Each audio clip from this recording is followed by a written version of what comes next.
Good morning friend, welcome back to my channel. সকালে জলখাবারের menu নিয়ে চলে আসলাম তোমাদের সামনে।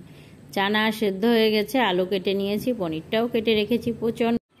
এই যে চানা পনির একদম রেডি। এর থেকে বাবা আর ছেলের খাওয়া হয়ে গেছে। আর এদিকে যে রুটি হচ্ছে, এই যে রুটি এখন আমি আর মেয়ে বাকি, আর একজন কাজ করছে, সে তাকেও দেবো।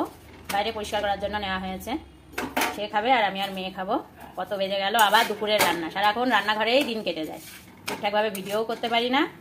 আর এই রুটি করতে যে আমার অবস্থাটা দেখছো কি পরিমাণ ঘেমেছি। মানে তাহলে কত গরম, আর আমি খুব ঘামি, কি পরিমাণ ঘেমেছি। এই যে চানা পনির আর রুটি দেখিয়েছি তোমাদের। এই দেখো, এই করতে যে এই পরিমাণ ঘেমে গেছি। আরও তো দুপুরের রান্না বাকি, তাহলে আমার কি অবস্থা হয় এই ঘরের মধ্যে।